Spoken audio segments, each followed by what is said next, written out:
ठीक से आवाज आ रही सबको? हरि नारायण। तुरंत मधुचंदा ऋषि के तीसरे सूक्त में है हम लोग। प्रथम सूक्त में हमने जाना कि आत्मा ही यज्ञ का अधिष्ठित देव है, और दूसरे सूक्त में हमने प्राणों को ही यज्ञ का उपाचार्य बनाया, और तीसरे सूक्त में ब्रह्म ज्वाला ही यज्ञ की ज्वाला है। अक्सर पुराणों में आप कथाएं पढ़ते हैं, बालक ध्रुव की कथा आती है,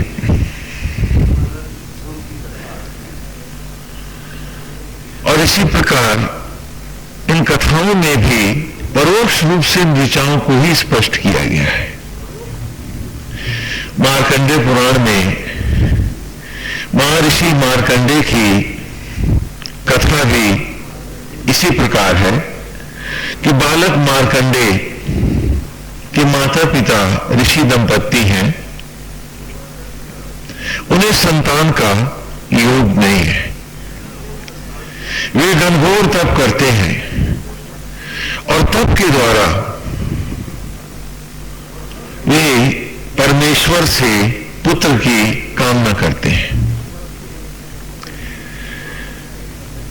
तो बतलाते हैं ऋषि को बतलाते हैं नारायण कि पुत्र रत्न की प्राप्ति का तुम्हें योग तो नहीं है, फिर भी हम तुम्हें एक पुत्र प्रदान करेंगे, लेकिन उसकी आयु 13 वर्ष से अधिक नहीं होगी।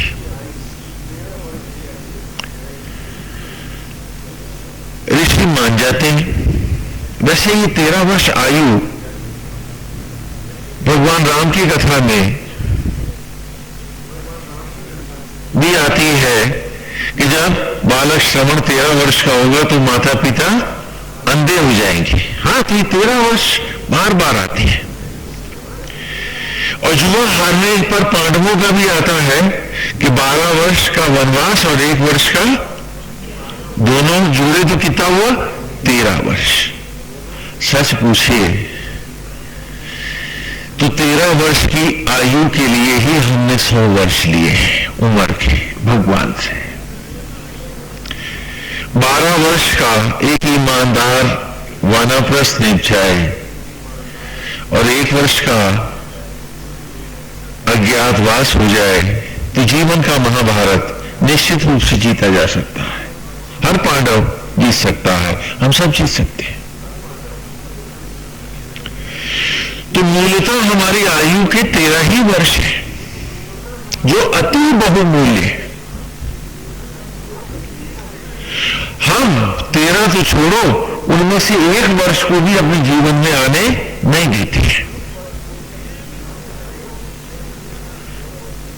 तो मार्कंडेय को भी भगवान ने कहा कि इसको पूरे 100 साल नहीं चाहिए, अगर तुम चाहते हो संतान तो चलो 13 वर्ष की आयु इसको दे देता,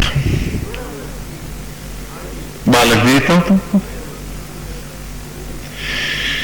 जब मार्कंडेय 10 वर्ष के हुए तो मां बाप उदास रहने लगे कि अब तो 3 ही साल इसकी उम्र के बाकी हैं। पहले उस पर चर्चा करते हैं तो उसकी साधना पे, तप पर। फिर 11वां वर्ष भी चला गया, उनकी उदासी, उनकी खामोशी बढ़ती गई, उनकी भीतर की पीड़ा अंतर्गता और अधिक बलशाली होने लगा। बताते नहीं हैं, लेकिन दोनों माता पिता दुखी रहते हैं। और जब 12 वर्ष भी पूरे होने को आए तो बालक ने पूछा कि आप सच बताइए। तो कहा, बेटा तेरी 13 ही वर्ष की आयु हमें ईश्वर ने दी है और जिसमें 12 व्यतीत हो चुके हैं। तो कहा, फिर मुझको जाने दीजिए, मुझे जाने दीजिए। ये कथा हम आपको पहले भी सुना चुके हैं। तो कहा कि हमें जाने दीजिए, तप करें, अब थोड़ा ही तो समय है, हमें कुछ तप तो लेने दीजिए। माता पिता से आज्ञा लेकर बालक मार्कंडेय वन को आता है और महाशिव की पूजा में, वंदना में, स्तुति में तपने लगता है। भगवान शिव का नित्य प्रति वो पार्थिव लिंग बनाता है, फल पत्तियां फूल जल आदि नदी से लेके आता है और बड़े नियम संयम से वो महाशिव की पूजा करता है। तभी नारद जी वहां से गुजरते हैं और नारद जी ने देखा मार्कंडे को ऐसी पूजा करते हुए, तो नारद उससे कहते हैं मार्कंडे से कि मार्कंडे ये तू क्या कर रहा है? तू जानता नहीं कि तेरा समय तो अब बहुत ही थोड़ा शेष है। तो कहा प्रभु फिर क्या करूं? कहा पगले, ये बाहर का व्रत पूजा आदि तो हमें सिखाया था कि जैसे आप बाहर कर रहा है, इसे बाहर सीख और भीतर कर। अपने अंतर में ही महाशिव को विराज। यही वेद के तीसरे सूक्त में भी आप वही पढ़ रहे हैं जो नारद मार्कंडे को बता रहे हैं कि बाहर का सब पूजा पाठ जप तप मैंने तुम्हें क्यों सिखाया था कि पहले बाहर अभ्यास करो और भीतर अपने में उसका पूरा आचरण करो। जैसे नाटक से पहले महीनों रिहर्सल होता है और नाटक होता है सिर्फ कुछ घंटों का, एक ही दिन का। उसी प्रकार 100 साल की जिंदगी में बाकी सारे वर्ष आपके पूर्वाभ्यास के हैं, रिहर्सल के हैं, 13 वर्ष है मंचन के। जिसके भाग्य में, जिसके सौभाग्य में ये वर्ष नहीं आए, उसकी रिहर्सल किस काम की? आप ही बताओ, एक पात्र जो जिंदगी भर रिहर्सल करता रहे और मंच पे कभी ना आए, उसे कौन सा इनाम मिलेगा? हाँ, उसकी कौन तारीफ करेगा? और उसके रिहर्सल का कोई फल होगा क्या? तो बाहर खाली हम थालियां मांजते रहे, बत्तियां और दिए जलाते रहे, रिहर्सल तो हम करते रहे, भीतर आए नहीं। और हम भूल गए कि रिहर्सल न होगा तो मंच पे कैसे आएंगे? लेकिन रिहर्सल खाली मंच थोड़े ना है। हम यही कंफ्यूज हो जाते हैं। तो मार्कंडे अपने भीतर ही आज आत्मा को ही उसने आराध्य बनाया है, पुजारी बनाया है, प्राण ही उपाचार्य है, ब्रह्म ज्वाला ही यज्ञ की ज्वाला है। और मार्कंडे अपने भीतर स्वयं सामग्रीवत महाशिव पर तिरोहित हो रहा है। अब वो शिव को अपने अंतर में ही शिव को स्थापित कर चुका है, अपने देह में, और उनमें भज रहा है। यही आप वेद में भी बराबर एक एक ऋचा पढ़ रहे हैं। जो कथाओं में दिखाया है वही यहां ऋषाओं में, हाँ, वहां केवल कथा भर है, यहां उसको सूक्ष्मता से ऋषि स्पष्ट करते हैं। कहानी वही है। आप खाली रिहर्सल को ही सब कुछ मत मानो, अनर्थ हो जाएगा। बाहर की पूजा पाठ बाहर को बाहर जलाने के लिए है और भीतर आने का रिहर्सल भर है। जब भीतर आओगे तो मंच पर पहली बार आओगे। हाँ, और ये मंच कहां है? हमारे अंतर में लगा है। मार्कंडे समाधिस्थ हो गए हैं, यमराज उन्हें लेने आते हैं। मार्कंडे को पकड़ने के लिए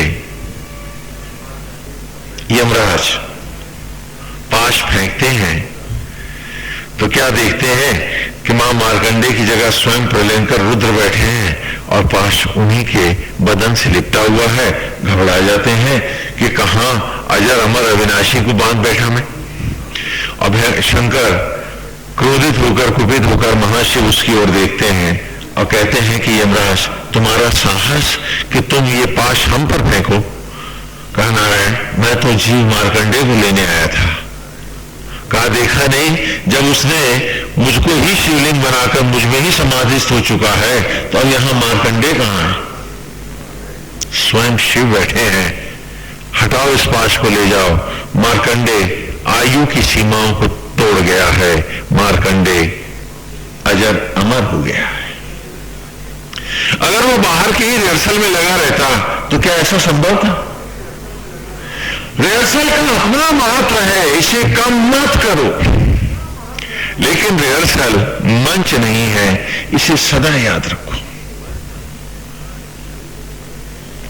हाँ? ये सारी कथाओं में इसीलिए आता है कि 12 वर्ष का वानप्रस्थ पांडवों का है। अगर आप ये सोचते रहो कि जिंदगी के सारे जुए आप जीतते रहोगे तब भगवान के रास्ते जाओगे, तो पांडव कहते हैं तुम कभी नहीं जाओगे। जो जीता सो जीता, जो हारा सो हारा। मेरा वानप्रस्थ शुरू है, ये 12 साल का वानप्रस्थ है। वेद का अध्ययन, जप तप संयम, आत्मस्थ होकर जीना, इच्छा रहित होकर अपने भीतर ही सत्य को खोजना, आत्मा में ही सब कुछ देखना और अपने आप को ही संपूर्णता से अपने आराध्य को समर्पित कर स्वयं को उसका मूर्त रूप बना, अपने अंतर में ही आराध्य को भजना, उसकी स्तुति करना और उसी में डूबकर सारे संसार को उसका बनाया हुआ जानकर ईश्वर के निमित्त होकर ईश्वर को ही सामने रख के जीना। यह 12 वर्ष का क्या है? वानप्रस्थ है। फिर 1 वर्ष का अज्ञातवास है कि 1 वर्ष तक अपने आप को नितांत अपरिग्रही बनाकर पूरी तरह से ईश्वर को समर्पित करके अपने को अज्ञात तत्व में ले जाना और अपने भीतर खोजना कि कोई अतीत, कोई अतृप्ति, कोई विषय बाकी तो नहीं है। और जब लगे कि कोई चाहत बाकी नहीं है, सब कुछ नारायण में हो चुका है, मेरी कोई इच्छा चाहत नहीं है, ईश्वर से हटकर मेरा कोई रूप भी अब नहीं रहा है, तो सरयू में प्रवेश करना, उस पार अग्निवेश हो जाना। तो इस प्रकार एक परंपरा, एक परिपाटी रही है। इसीलिए 13 वर्ष की आयु का प्रमाण ही सभी जगह आता है, कथाओं में भी आता है और महाभारत में भी आया। वस्तुतः अपने से जुड़कर आज आप चाहते हो ईश्वर से मिलना, सब कुछ चाहते हो, तो मैं पूछता हूं फिर उससे मिलके जीना क्यों नहीं चाहते? उससे हटके ही क्यों जीना चाहते हो? यानी जीता तो तुम जी तो रहे तुम आसक्त जगत से मिलकर, और तुम्हारे मन में कल्पना है कि हमने पूजा कर ली, माला फेरी, तो हम प्रभु में मिल जाएंगे। मैं पूछता हूं अपने आप से पूछो कि तुम्हारे पास जरा सी भी चाहत है ईश्वर में मिलने की? यदि है तो आज से ही उसमें मिलके क्यों नहीं जीते हो? पूर्वाभ्यास में, रिहर्सल में और मंचन में यही भेद होता है। उद्देश्य बाहर से सबके एक जैसे दिखाई पड़ते हैं।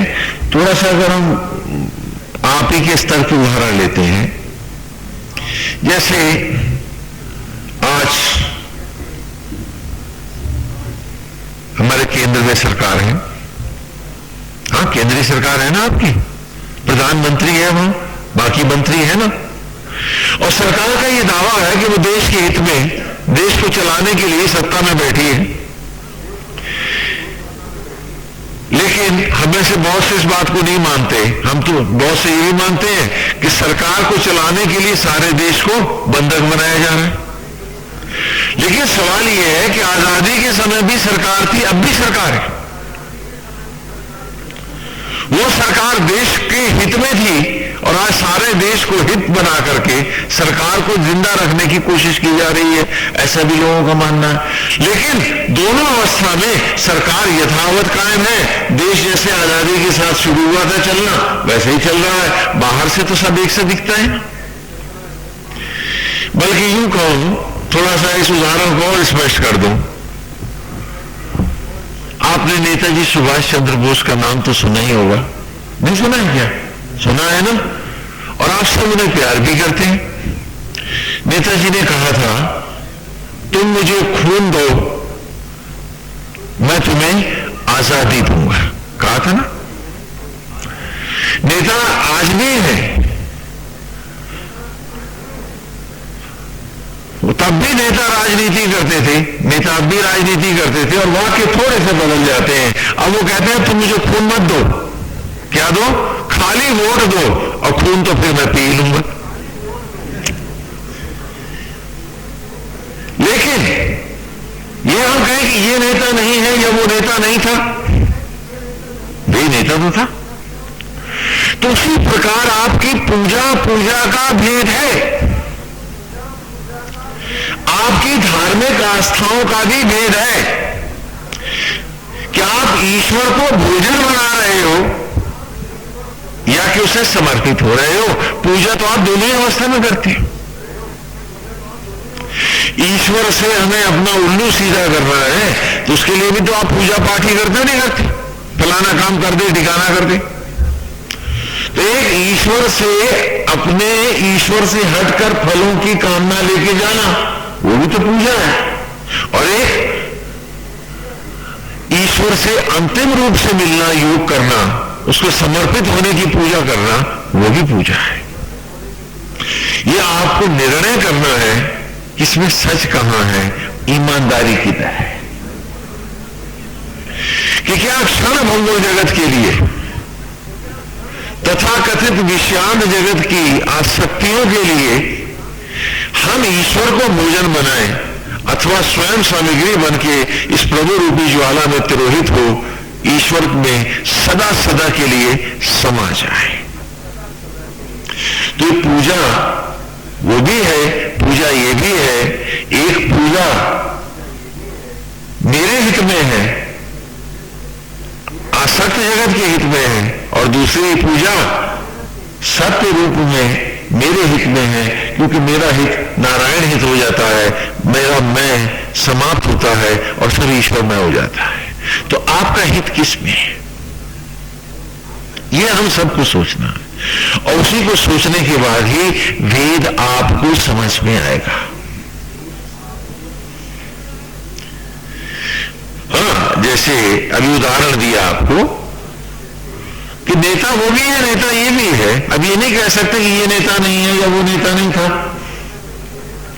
या ये राजा नहीं है, ये सत्ता नहीं है, सरकार अब नहीं चल रही है, तब नहीं चल रही थी। सरकारें चल रही हैं, चलती रही हैं।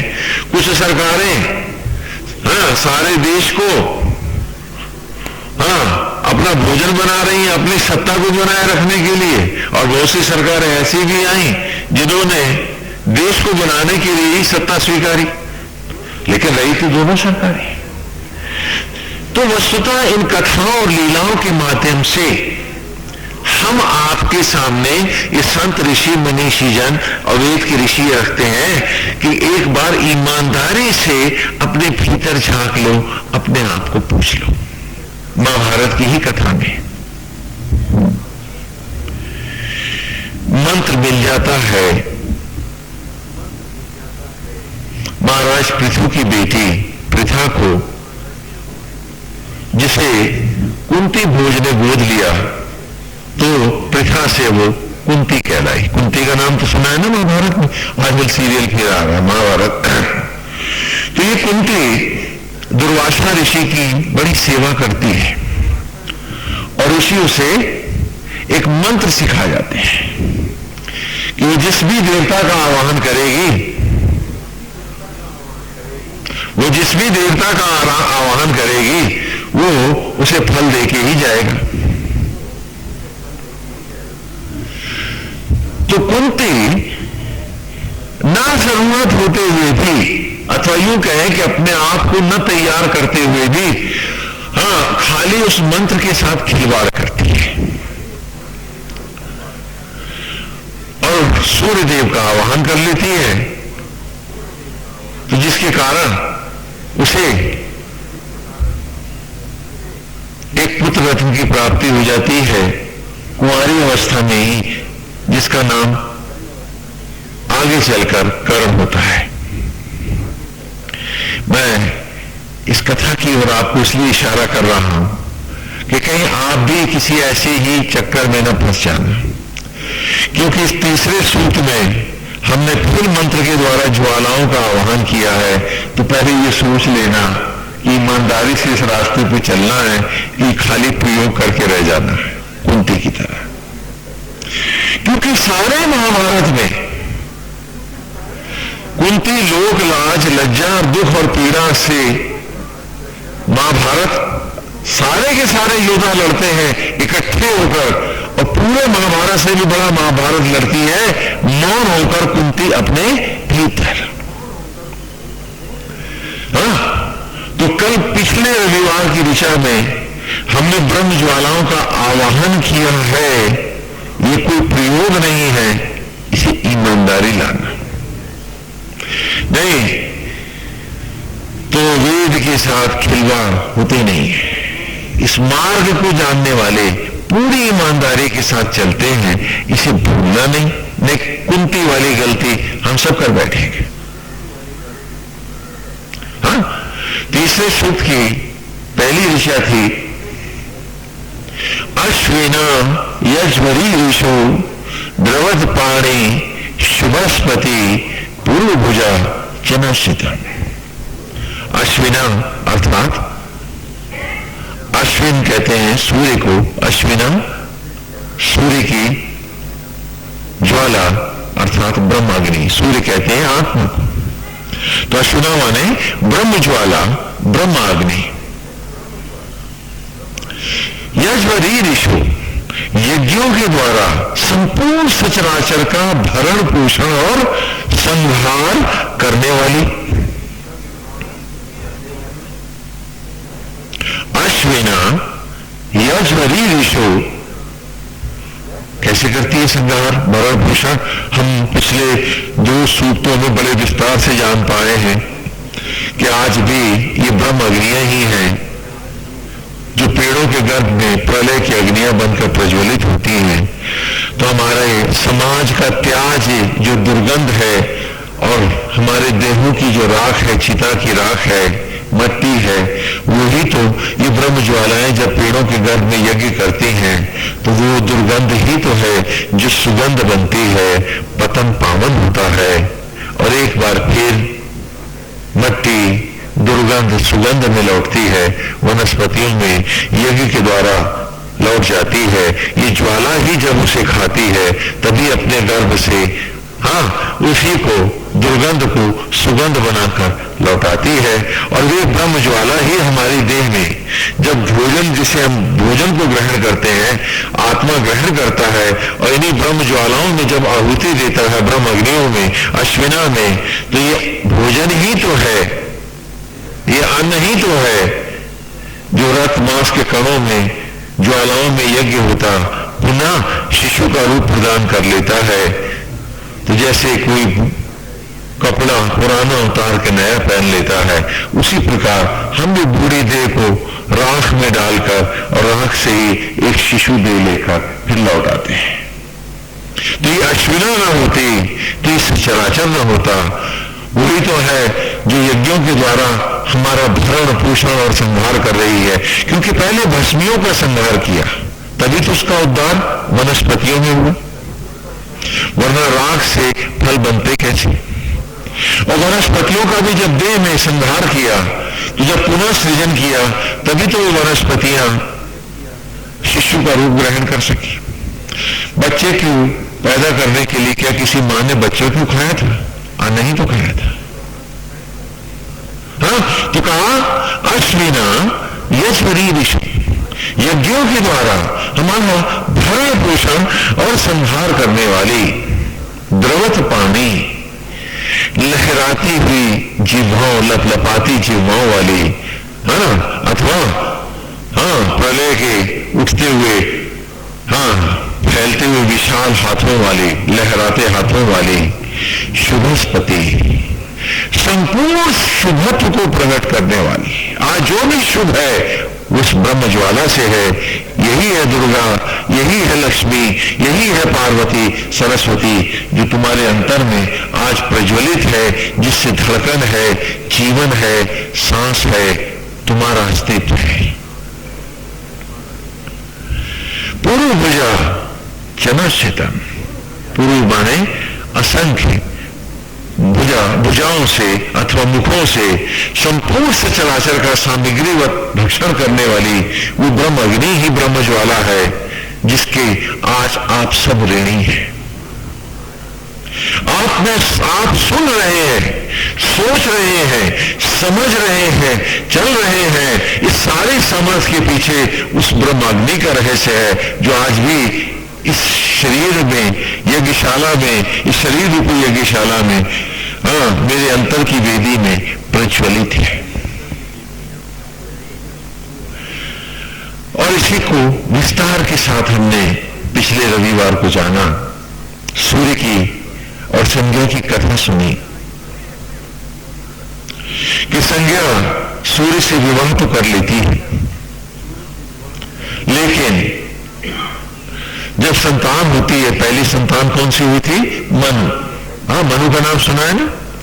तो संध्या का पहला बेटा, संज्ञा का पहला बेटा कौन हुआ? मनु। और मनु के उपरांत संज्ञा क्षीण हुई और सूर्य देव की अपने ही पति की उपेक्षा करने लगी। तो सूर्य ने उस उपेक्षा के कारण 2 बार जब वो गर्भवती थी, अलग अलग समय पर संज्ञा को क्रोध में अभिशप्त कर दिया। तो दूसरा बेटा जो था वो श्रापवश हुआ, यम, और एक बेटी हुई जिसका नाम था यमुना। तो इस प्रकार मनु, यम और यमुना संज्ञा की 3 संतान हुए।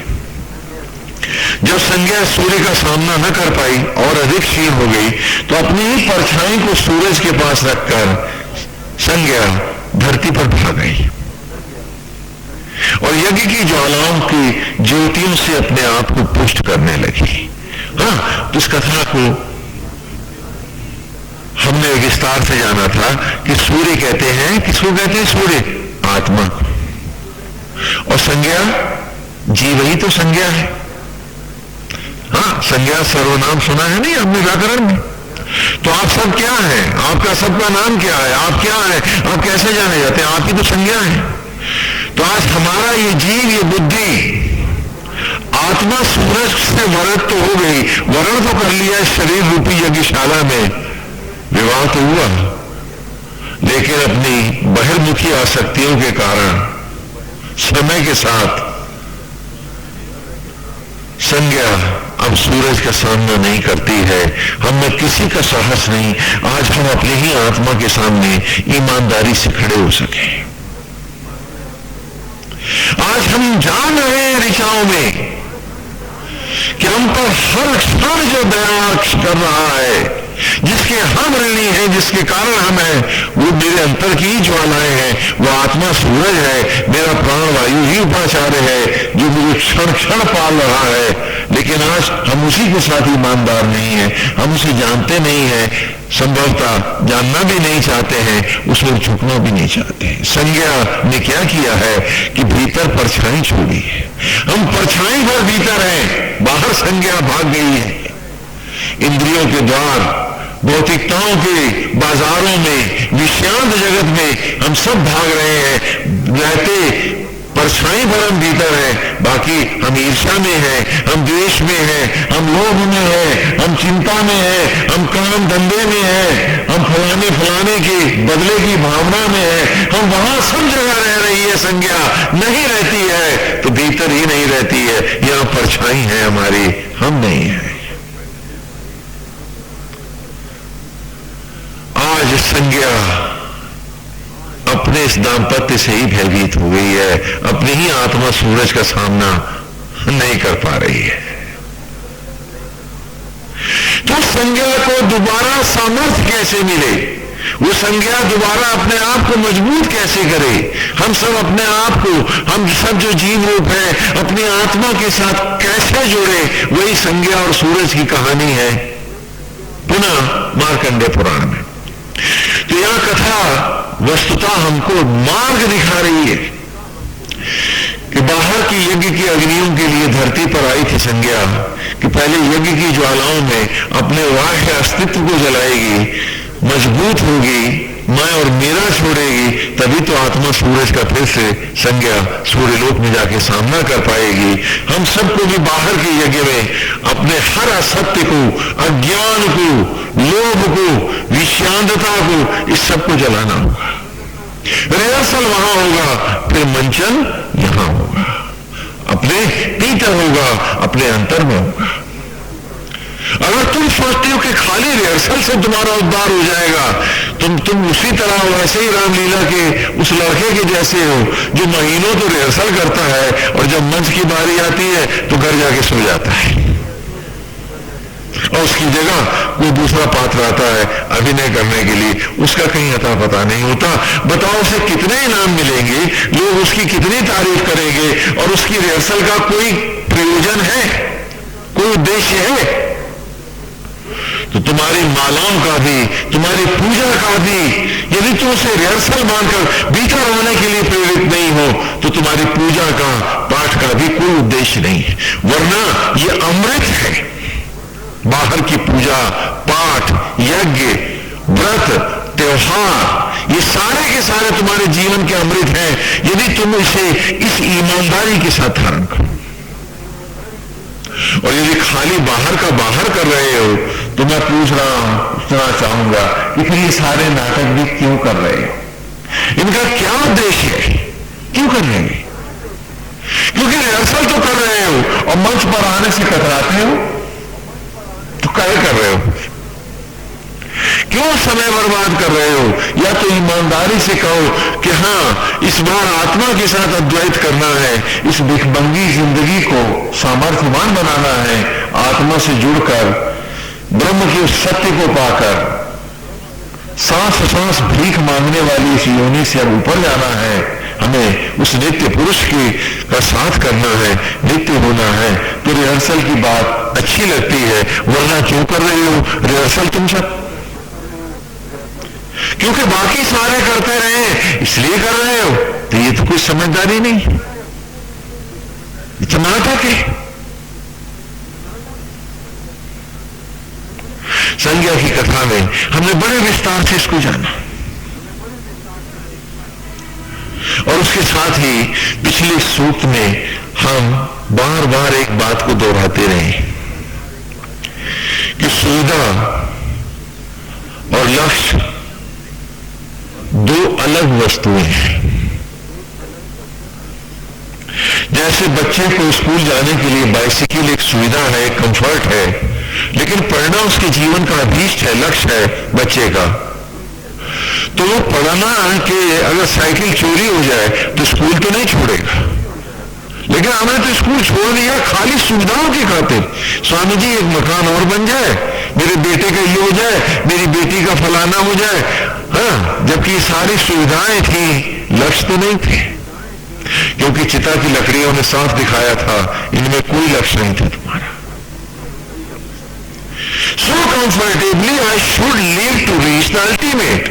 तो परिवार का होना, घर द्वार का होना, समाज का होना, व्यवसाय का होना, धन का होना, ये सब क्या है?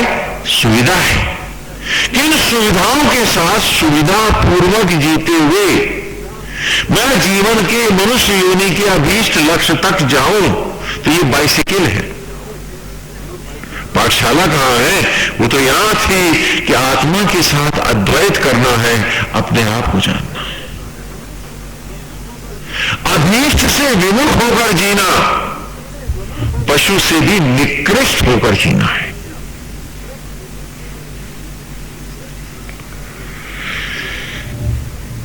क्योंकि लक्ष्यहीन जीवन कोई जीवन नहीं होता। आप बिना मतलब के कोई काम नहीं करते हैं। वैसे तो आप बड़े मतलबी रहते हैं, मतलब बड़े समझदार रहते हैं, क्षमा करें, हाँ, मतलबी कहूंगा तो बुरा मान जाएंगे। हाँ, कि मैं ये करूंगा तो स्वामी जी इसमें मेरा हित क्या होगा, हाँ, वही मतलब आया ना फिर से। लेकिन ईश्वर की राह में, ईश्वर से हटके आपने सारे मतलब रखे हुए हैं। क्यों? क्योंकि ईश्वर की कल्पना किसी भी संत और ऋषि या मनीषी ने, देखिए वेद अब हमारे सामने खुल रहे हैं, हमने देखा कि वो हमको हमसे हटा करके कहीं और नहीं ले जा रहा, हमको हमारे भीतर ला रहा है, ये बताने के लिए कि जो कुछ बाहर कर रहे हो वह जगत केवल सुविधाएं हैं। करेंसी नोटों की कोई कीमत नहीं है उम्र के नोटों के सामने। और करेंसी नोट कोई धन नहीं है, कोई वेल्थ नहीं है। जहां उम्र के नोट खत्म हुए तुम महानिर्धन हो, और फिर भी तुमने करेंसी के नोटों के लिए जीवन के नोटों का सदा संहार किया है। हाँ, अपने को पनिश किया है, दूसरों के हितों को भी निचोड़ना चाहा है, सब कुछ किया है आपने कि कुछ रुपए और मिल जाए। जबकि करेंसी नोट सुविधा है, लक्ष्य नहीं है। सो कंफर्टेबली आई शुड लिव। इन सुविधाओं के साथ सुविधा पूर्वक आराम से वाय जगत में अपने आप को स्थापित करता हुआ मैं इस मनुष्य योनि में जो परमेश्वर और प्रकृति के द्वारा लाया गया हूं, तो उस अभीष्ट को पाऊं जिसके लिए मैं लाया गया हूं।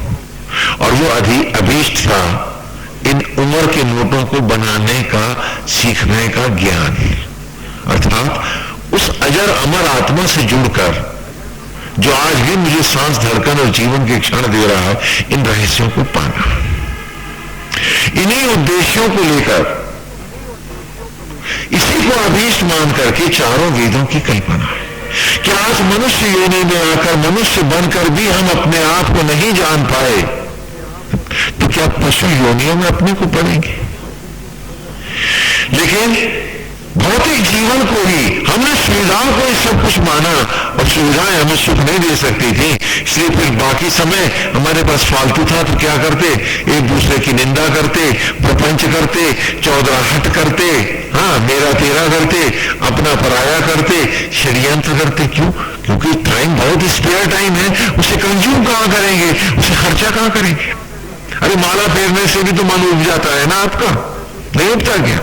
कितनी देर फेरेंगे आप?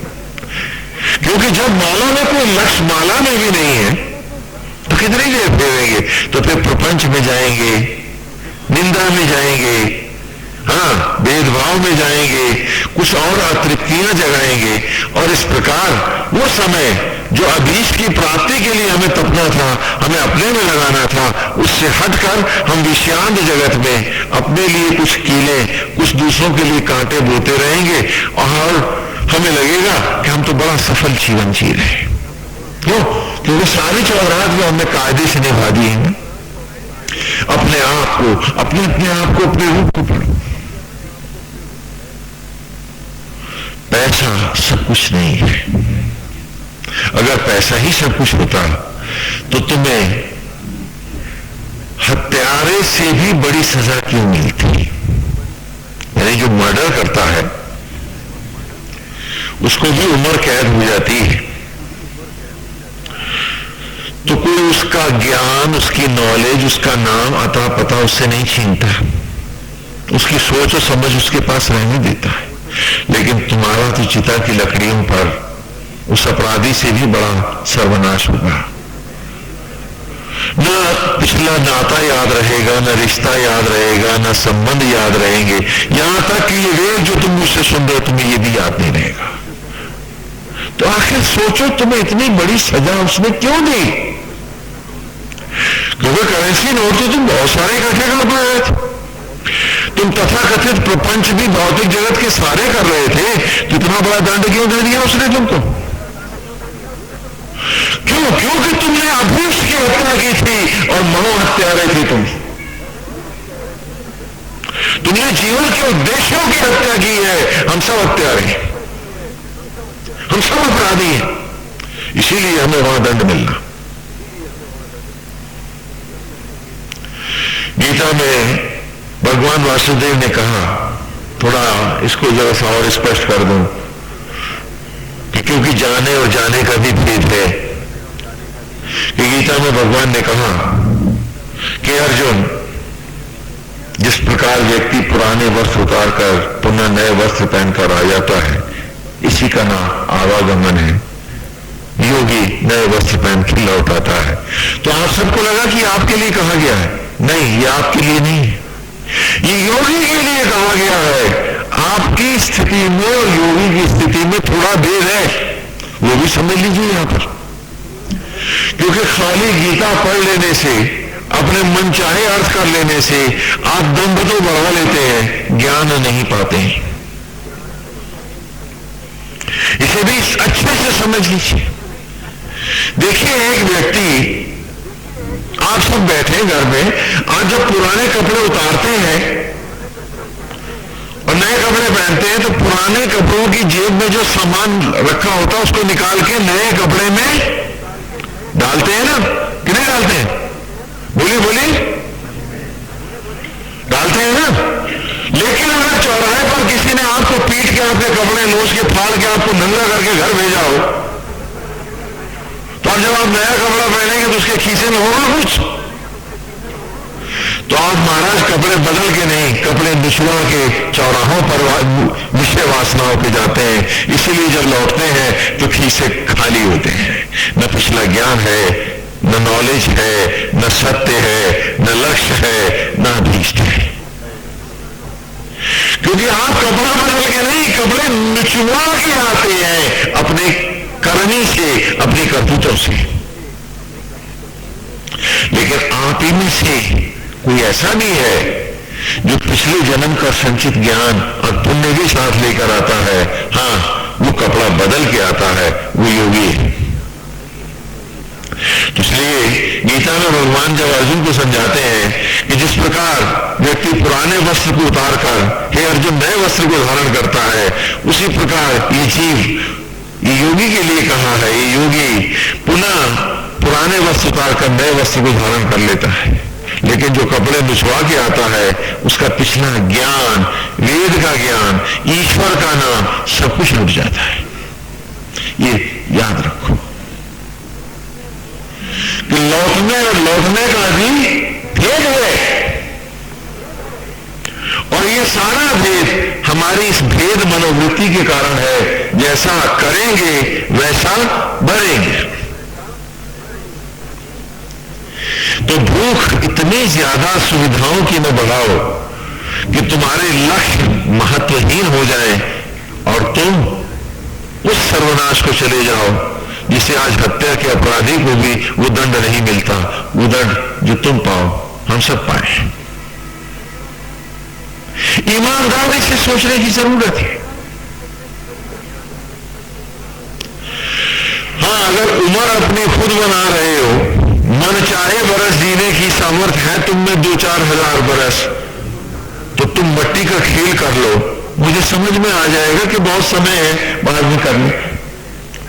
लेकिन अगले दिन का अगर पता नहीं है और सांसें क्षण और धड़कने कोई तुम्हें भीख में दान में दे रहा है तो सावधान हो जाओ, क्योंकि जाने कौन सी आहट हमारी होगी। मौत हर द्वार खटखटा रही है। तोड़ डालो ये सारे दंभ, मैं और मिथ्याभिमान, और निर्मल होकर वेद में अपने को खोजते चलो, बढ़ते चलो। याद रखो, भरे घरों में पानी नहीं भरता है। वासनाओं के, विषयांतता के, भौतिकताओं के इस जल से भरे घरों को, मन के घरों को खाली करो, तभी वेद का यह अमृत तुम्हारे जीवन में आएगा। गोविंद, तभी इस जीवन के सत्य को तुम पाओगे। आज की ऋचा है, आज की ऋचा में आते हैं अश्विना पुरुदांश। मैंने कहा ना, पिछली ऋचा में हमने ब्रह्म ज्वाला का आवाहन कर लिया है। अग्नियों से कहा है कि आओ। क्यों? क्योंकि हम दर्श यज्ञ करना चाहते हैं। हम जैसे तुम्हारे में यज्ञ होकर हम भस्मी से वनस्पतियों में आए, वनस्पतियों से नर्तन पाए। हे मां, हे ब्रह्माग्नि, आज तुम पुनः प्रज्वलित हो जाओ। हम तुमने यज्ञ होना चाहते हैं। हम अपने आप को, अपने स्वरूप को, अपने रूप को तुमने मिटाकर आज उस अवस्था को जाना चाहते हैं जहां सांसें हमारी हमारी होंगी, जहां धड़कनें हमारी हमारी होंगी। आत्मा से अद्वैत कर हम उस ब्रह्म ज्ञान के साथ उस रूप में प्रकट होना चाहते हैं जिसका नाम देवत्व है। हम इस वर्ण से अगले वर्ण में आना चाहते हैं, जैसा कि दूसरे सूक्त की अंतिम ऋचा में आप सब ने, अंतिम ऋचा में यही तो गाया था कि कवि नो मित्रा वरुणा तुली जाता उरूक्षया दक्षम दधाते अपसम। कि हे कवि, कवि माने आत्मा, हे कवि नो नो नो माने न, हम सब, हे कवि हे आत्मा, हम में मित्रावरण उस महाप्रलय को प्रज्वलित करो। वो द्वादश आदित्य जो केवल प्रलय काल में आते हैं, आज उस प्रलय को मेरे अंतर में आने दो। हे आत्मा उरूक्षया, घटघटवासी, हर जीव मात्र के हृदय में वास करने वाले हे आत्मा, हे यज्ञ मित्रावरण, आज उस प्रलय को आने दो। तो तथा विजाता, हमें पुनः वर्ण संकर करो, मनुष्य वर्ण से देव वर्ण में लाओ, नया वर्ण ले जाओ, इस वर्ण से हटाओ, उस वर्ण में लाओ। दक्षम दधाते अपसम, दक्ष माने अग्नियों के द्वारा, अपनी प्रलय की अग्नियों के द्वारा, दधाते हमको धारण करवाओ प्रलय और पुनः उत्पत्ति। ये दूसरे सूक्त की अंतिम दिशा थी। और तब तीसरे सूक्त की का आरंभ हुआ था, जिसमें ब्रह्म ज्वाला के रूप में मैं अपनी ही अंतर ज्वाला को पुकारता हूं। क्योंकि आपने ब्रह्म के लिए अक्सर आप लोग पढ़ते हैं, है ना, पूर्णमिदं पूर्णमदः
उधर भी पूर्ण है वो, पूर्णात् पूर्णम उदच्यते, पूर्ण में से पूर्ण निकाला फिर भी पूर्ण है, गुणा किया पूर्ण को पूर्ण में गुणा किया तो भी पूर्ण है, घटाया तो भी पूर्ण है।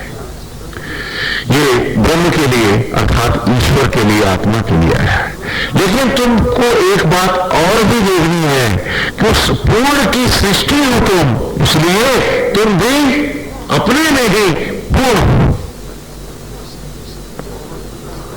और वस्तुतः ये श्लोक जो ब्रह्म के लिए आया है वो तुम्हारे लिए भी है। देखो, पत्नी भी पूर्ण है और पति भी पूर्ण है, और जो संतान हुई तो क्या उनमें कोई आधा हुआ? नहीं, वो भी पूर्ण है, वो भी पूर्ण है, और संतान भी।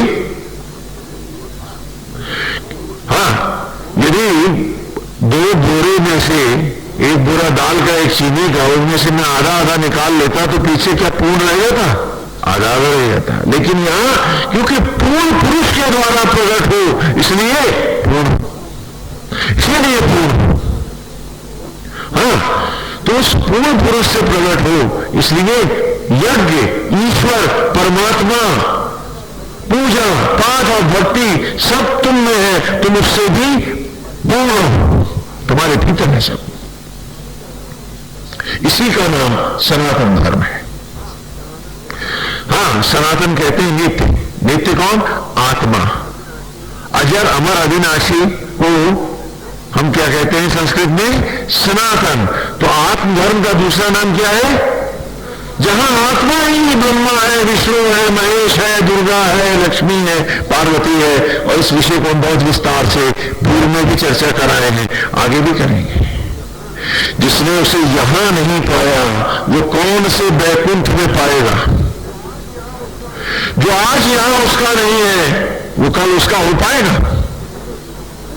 इसलिए पूरी ईमानदारी से इन दिशाओं में अपने आप को खोजो, क्योंकि तुम पूर्ण हो और तुम्हें पूर्ण बन के दिखाना है। यही तुम्हारे मनुष्य योनि का अभीष्ट है, यही लक्ष्य है। बाकी सब तो सुविधाएं हैं।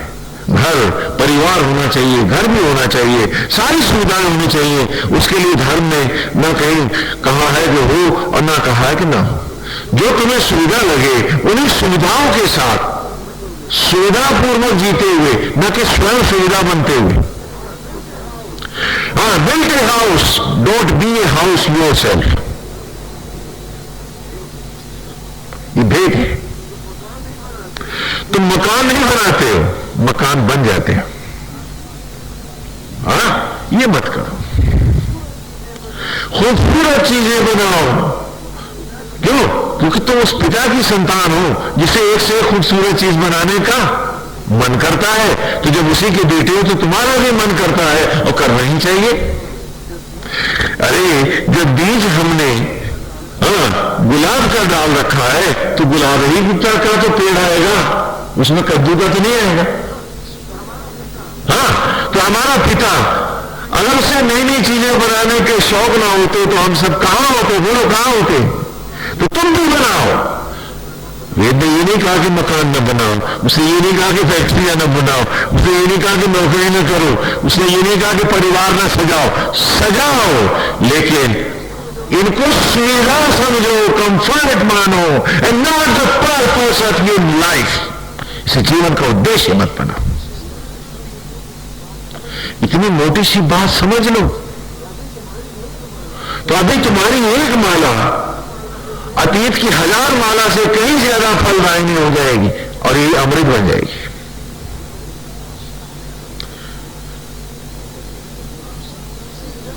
हाँ, क्योंकि जब अभीष्ट को सामने रख करके तुम उपक्रम करोगे तो बाहर की पूजा अंतर के मंच का पूर्वाभ्यास होगी। जितना पूर्वाभ्यास करोगे उतना मजोगे, और जितना मजोगे उतना अच्छा भीतर आकर तपोगे। तो हवन नित्य करो, पूजा नित्य करो, माला जरूर फेरो, व्रत करो, तीर्थ करो, त्योहार करो, पूरी ईमानदारी से करो। लेकिन हर त्योहार में, हर व्रत में, हर माला में याद रखो कि ये क्या है? ये पूर्वाभ्यास है। बाहर के जगत को बाहर जलाने का तरीका है और हमें भीतर होना है। ये नाटक का रिहर्सल है, पूर्वाभ्यास है। भीतर मुझे मंचन के लिए भी आना है, यहां मुझे अभिनय करना है, यहां मुझे अभिनीत होना है और ऐसा सुंदर अभिनय करना है कि मेरा प्रभु भी कहे कि वो प्रसन्न है मुझसे। गोविंद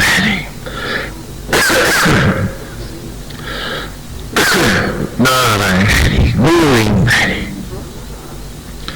तो इस प्रकार वेद की हर ऋचा हमें रिहर्सल से अब मंचन की ओर ला रही है। आज हमने जाना है बहुत सारे लोग लोकांतर होते होंगे, बहुत से सूर्य और नक्षत्र हैं, लेकिन कितना बड़ा आश्चर्य है, कैसी विचित्र लीला है परमेश्वर की कि प्रभु ने मुझे जो शरीर दिया है, कोई ऐसा लोक, कोई ऐसा काल, कोई ऐसा ग्रह नहीं जो मेरे में अंकित नहीं है।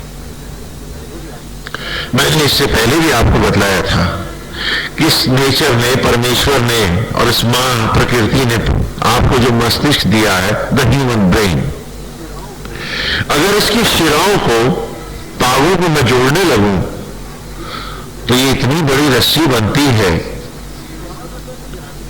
कि चांद तक जाती है। चांद माने चंद्रमा, मून, चांद तक जाती है। और फिर लौट कर आती है, वी बेल्ट बन जाती है पृथ्वी और चांद के चारों। हाँ, समझ में आ रहा था? और इस शिरा के एक कोने पर, एक सुई की नोक पर 14,000, आप उसे चिप्स कह सकते हैं, हाँ, या ऐसी कह लीजिए इंडिपेंडेंट फंक्शंस है ब्रेन के। इतना बड़ा मस्तिष्क दिया है नेचर ने आपको, प्रकृति ने, और जीवन भर आप इतने से मस्तिष्क का भी प्रयोग नहीं कर पाते, बाकी सारा बेकार पड़ा रहता है। तो आखिर इतना बड़ा मस्तिष्क, इतना बड़ा व्यापक ये ज्ञान का भंडार मस्तिष्क के रूप में प्रकृति ने, कुदरत ने हमें क्यों दिया? और ये नहीं कि एक को दिया हो, दूसरे, हम सबको दिया, हम सबको दिया है ये। क्यों? इसलिए कि हम में से जो भी कोई जब अंतर्मुखी होगा, अपने ही ब्रह्म ज्वालाओं के सम्मुख इस जीवन की पाठशाला को पढ़ने आएगा, वेद के इस पवित्र मार्ग पर आएगा, तो कोई ऐसा ग्रह नहीं, कोई ऐसा लोक नहीं, कोई ऐसा सूर्यलोक कॉम्प्लेक्स नहीं, कोई ऐसा ब्रह्मलोक कॉम्प्लेक्स नहीं, कोई गैलेक्सीज नहीं है, कोई प्लेनेट नहीं है, कोई लाइफ का साइकिल नहीं है, कोई स्पेसी नहीं, कोई योनि नहीं जो यहां अंकित नहीं और जिसका ज्ञान नहीं, कोई भूत भविष्य और वर्तमान ऐसा नहीं है जो आपके मस्तिष्क में अंकित नहीं है। सब कुछ रखा उसने, कि जब वो भीतर आएगा तो जो भी वो चाहेगा उसे पढ़ लेगा, उसे बाहर फिर नहीं भटकना होगा। इतना बड़ा मस्तिष्क, इतना व्यापक मस्तिष्क इस नेचर ने, इस कुदरत ने आपको दिया।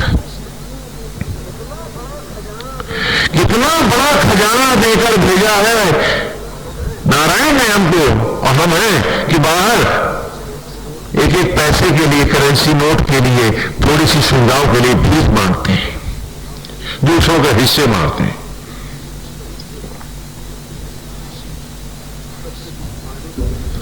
सबसे कुछ पाने की इच्छा रखते हैं, त्याग की भावना हमें होती नहीं है। गोविंद हरि नारायण। इतना बड़ा मस्तिष्क है पास हमारे, और फिर भी हम अधूरे अधूरे, आधे दुख, चिंता, ईर्ष और द्वेष में जीते हैं। आखिर नेचर ने हमें इतना बड़ा मस्तिष्क क्यों दिया? क्यों? क्योंकि नेचर की इच्छा है, उसने एक अभीष्ट, एक पर्पस हमें देके भेजा है कि भीतर जाओगे तुम जरूर, अद्वैत करोगे अपने से और जानोगे जीवन के उद्देश्यों को, तो सब कुछ तुम्हें मिलेगा जो तुम्हें जरूरी होगा। वो सारी सामग्री, वो सारा ज्ञान, वो सारी नॉलेज तुम्हें वहीं की वहीं मिल जाएगी। लेकिन आज हमने 10 इंद्रियां 10 मुंह बनाई हैं, अब बस बन के दशानन रावण 10 इंद्रियों को 10 मुंह बनाए बाहर बाहर भाग रहे हैं। एक 4 तल्ला कोठी, एक सोने की लंका मैं और मेरों के लिए, और हमने कामयाब जिंदगी जी ली। हम इसी भ्रम में फंसे बैठे। 4 लम्हे जिंदगी के, 4 सांसें अपने लिए ही न जुटा पाए, उंगली बनाने ना आई। मेरा बेटा, मेरी बेटी, इसी में दम्भ से आप फंसे बैठे हैं। हाँ, वैसे बड़े सियाने ने, बड़े बुद्धिमान हैं, और इतनी सी बात में समझ में आई कि उंगली जब तुम्हें बनानी ना आई तो बेटा बेटी तुमने बनाए। ये इस यज्ञ की अग्नि में, ब्रह्म ज्वाला में, जो सब में समान भाव से प्रज्वलित है, उसमें तेरी, मेरी, इसकी या उसकी कोई मोहर नहीं है क्या? हाँ, बोलो ये हिंदू है, मुस्लिम है, सिख है, ईसाई है, ब्राह्मण है, क्षत्रिय है, से कौन है ये? और कहां कहां तुम बटते रहे हो, कहां कहां तुम लुटते रहे हो, कहां कहां तुम एक दूसरे को धोखा लेते रहे हो। हाँ? सुविधाओं के लिए ही वाहे जगत बनाया था कि सुविधाओं के साथ जीते हुए, अंतर जगत को अधिक महत्वपूर्ण जानते हुए अभीष्ट अपनी ही आत्मा से अद्वैत करो। और वही आज की ऋचा है कि अश्विना पूर्वदंससा नर शरीर धिया भीषणया वनतम वीरा। अश्विना, हाँ, इस शब्द का प्रयोग हम पिछले विचार में कर चुके हैं। तो आप जानते हैं अश्विना माने ब्रह्म अग्नि अर्थात देवकी, देव माने आत्मा सूर्य, तो देवकी अर्थात ब्रह्मजाला। भगवान वासुदेव के, श्री कृष्ण के माता पिता का नाम क्या है? वसुदेव और देवकी। हाँ, याद है ना? तो कहा अश्विना, हाँ, तो अश्विना का तो आप जानते हैं। पूर्वदंससा नया शब्द आया है। पूर्व माने होता है असंख्य, पूर्व गुजरा शब्द पहले आ चुका है। हाँ, और दंससा माने शूलों को, दंशों को धारण करने वाली। हाँ हाँ, सर्पदंश सुना है ना, बिच्छू के डंक को भी दंश कहते हैं ना। तो अश्विना पूर्वदंससा, हाँ ध्यान से देखो, सबके पास नोट है। अश्विना कि हे ब्रह्मग्नि, हे देवकी, पूर्वदंससा, पूर्व माने असंख्य, दंससा माने शूलों को धारण करने वाली, असंख्य शूलों को धारण करने वाली। जरा ज्वाला की कल्पना करो ना, है ना? हाँ, तेज भयंकर लपटों की कल्पना करो, प्रलय की अग्नियों की, तो पूर्वदंससा दिखती है ना। हाँ, तो अश्विना पूर्वदंससा, पूर्व माने असंख्य और दंससा माने शूलों को धारण करने वाली। अच्छा, थोड़ा सा फिर एक आओ, भगवान श्री कृष्ण का है, ऐसी भगवान श्री रामचंद्र जी की माता का नाम भी जानते हो क्या है? कौशल्या। क्या नाम है? हाँ, कह रहे कौशल देश की थी इसलिए कौशल्या कह रहे, ऐसा नहीं है। हाँ, ऐसा भी मैं मान लो। हाँ, हरि अनंत, हरि कथा अनंत, उस पर कोई कटाक्ष नहीं करेंगे। कौ माने असंख्य। कैसे? कौ रव, रव माने शोर। तो विषय वासनाओं और सत्य और अज्ञान के जितने ज्यादा शोर, उतने ज्यादा कौरव। वो भी आप ही में रहते हैं। हाँ, कौ माने असंख्य। शब्दों को पढ़ो, अर्थ अपने आप करोगे, है ना? हाँ, कहते नहीं कौ, हाँ, कौतुक, कौतुक शब्द सुना है ना? खेल तमाशे, अच्छा, जो नाना प्रकार के खेल तमाशे होते हैं, क्या कहते हो? कौतुक, कौतुक। कौ माने असंख्य, तुक माने खेल। बोलो, समझ में आ रहा? तो अश्विना पूर्वदंससा, हाँ, शब्दों को नहीं पढ़ो। क्यों? क्योंकि कल तुमको, सारे संसार को भी यही पढ़ाना है, क्योंकि सन्यासी बार बार आपको वेद नहीं पढ़ाएगा। जो बढ़ता जाएगा वो बढ़ता जाएगा। तो अश्विना पूर्वदंससा, पूर्व माने असंख्य, दंससा माने शूलों को धारण करने वाली। तो कौ माने असंख्य और शल्या माने शूलों को धारण करने वाली। तो क्या आया? अश्विना पूर्वदंससा, हे देवकी, हे कौशल्या। ये वेद में आ गया। हाँ, समझ में आया था कि यहां भगवान की माता का नाम की भी जब कल्पना होती है तो उनका समायोजन भी वेद की ऋचाओं से ही हमको मिलता है। इसीलिए कहते हैं कि नारायण लीला अवतार धारण करते हैं। ये कोई इतिहास नहीं है, ये तो नारायण तो अपने बच्चों को, हम सब जीवों को बढ़ाने के लिए आए हैं। इसलिए तो जो भी उनके साथ रूप प्रकट होते हैं, उनके भी नाम वेद में यथा आते हैं। तो अश्विना पूर्वदंससा, नरा, नरा माने नारायणी, ब्रह्माणी, आदि ज्वाला, आदि शक्ति, हाँ, ब्रह्म ज्वाला, अश्विना, नरा, शरीर धिया, शरीर माने जड़ चेतन सचराचर को धिया धारण करने वाली, धारण करने से उत्पन्न करना और फिर उनको सांस धड़कन से वरद भी करना। हाँ, तो सबको कौन धारण कर रही है? ये ब्रह्म ज्वाला। आज ये आग न रहे तो शरीर ठंडा हो जाए, तो हम न कहेंगे कि मिट्टी खराब हो रही है, अब ले चलो इसे। कहां? गांव के दक्षिण में। कहां? लंका में, अर्थात शमशान घाट में। लंका का राजा कौन है? जात का कौन है? और जो चिता जलाता है उसे भी हम क्या कहते हैं? महाब्राह्मण। है रावण वैसा का वैसा खड़ा है। लंका के वासी कौन है? भूत प्रेत राक्षस। और शमशान घाट के कौन है? यही है ना, जाना ये ज्वाला गई, तन ठंडा हुआ, अर्थी बनी जानकी, रथारूढ़ कंधों, रथ शरीर को भी कहते हैं ना, तो शरीर के कंधों पर ही तो जाती है अर्थी, तो रथ पर आरूढ़ होकर चल दी ये जानकी, कहां लंका। हम सब जाते हैं वहां, कहानी हम सब की है। आज आप लोग राम की कथा को खाली एक इतिहास के रूप में पढ़ते हैं, जबकि नारायण की लीला भी, परमेश्वर भी जो लीला करते हैं तो आपको आपके जीवन का सत्य पढ़ाने के लिए आए, थोड़ा सा इसको भी छूते चलें, क्योंकि मात कौशल्या का नाम आया है कि 10 इंद्रियों को रखना, रखना समझते हैं, बैलगाड़ी में बैल को रखते हैं ना, जब नकेल डालते हैं, बांधते हैं, तो उसको क्या कहते हैं, उसका गाड़ी का नाम क्या होता है, रथ। जिसमें नकेल के साथ घोड़ा या कोई भी पशु बन जाए उसे क्या कहते हैं, रथ। तो जिसने 10 इंद्रियों को रख लिया, बांध लिया, जिसने 10 इंद्रियों को रख लिया, वो क्या बना, 10 रथ।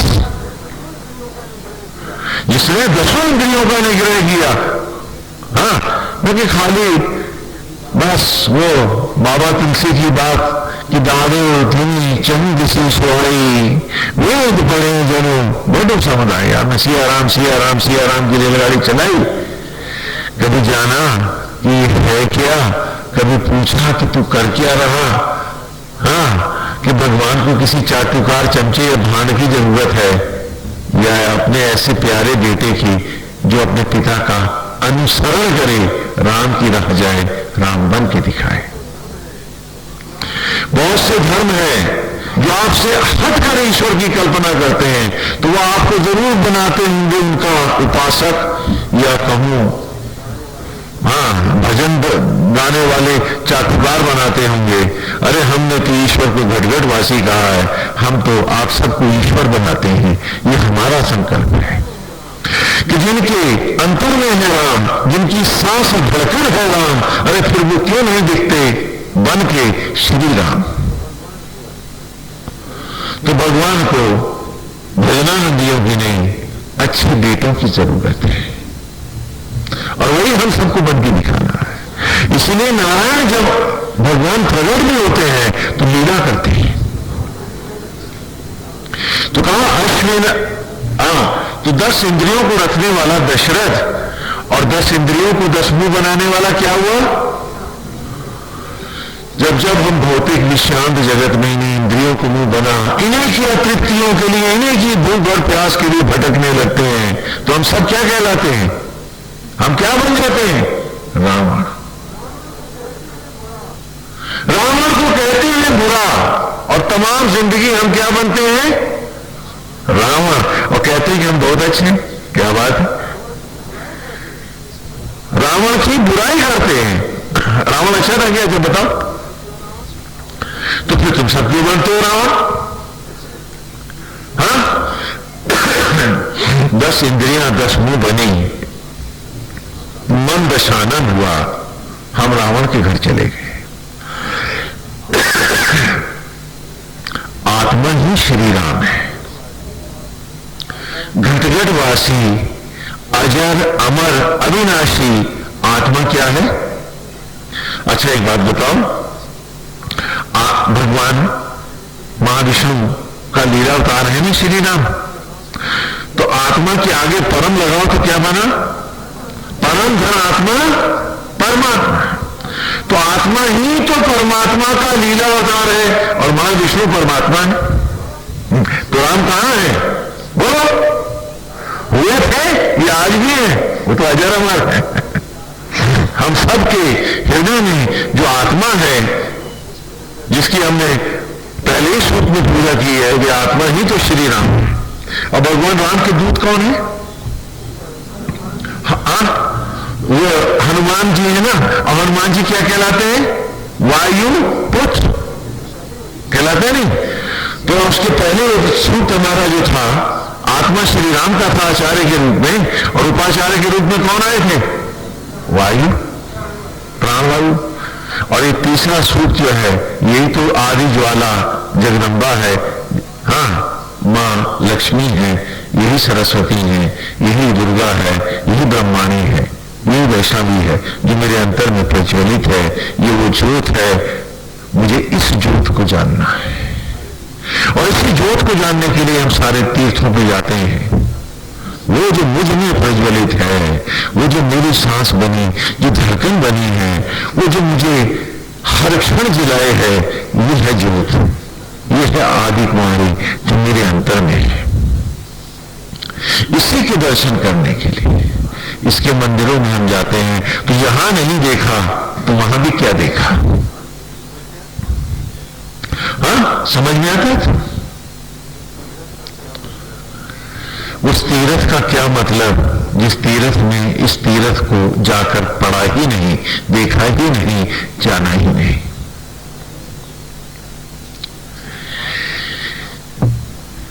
तो आत्मा श्री राम है। अब पात्रों में आते हैं, जानकी जी कहां है? तो जानकी जी के लिए आपने आजकल सीरियल भी आ रहा है, जय हनुमान भी आ रहा है, रामायण सीरियल भी गुजरा है। अगर आप लोगों को किताबें नहीं अच्छी लगती तो सीरियल में तो आप लोगों ने देखा ही है बहुतों ने कि जानकी जी क्या है? भूमि सुता है, धरती के राजा जनक ने जब हल चलाया तो हल के सीत से टकरा के एक पात्र प्रकट हुआ और उसको जब खोला तो उसमें से भवानी प्रकट हुई। तो ये जीव, ये देह, ये प्रकृति आपकी, ये धरती की बेटी तो है, मट्टी से अन्न में आई है, सीत से भी तो आई है। तो ये देह और ये प्रकृति, ये जीव रूप हम सब क्या है? सीता। जीव सीता है, आत्मा श्री राम है। मन ही दशरथ है, मन ही दशानन है। माता का नाम है कौशल्या। कौ माने असंख्य, शल्या माने शूलों को धारण करने वाली। इस धरती माता का ही नाम कौशल्या है कि हल के शूल से जब मैंने खेत को जोता तो कौशल्या कितनी बार कांटा लड़ाया और बदले में धरती माता ने हमें क्या दिया? अन्न, फल और जीवन। तो असंख्य शूलों को सह करके भी जो पीड़ा देने वाले का भी हित करे, उसे औलाद से, अन्न से भर दे, उसे क्या कहते हैं? कौशल्या। तो जब मन दशरथ है और मनोवृत्ति कौशल्या है तो अजर अमर अविनाशी घटघटवासी आत्मा श्री राम आपके तन आंगन में खेल रहे हैं।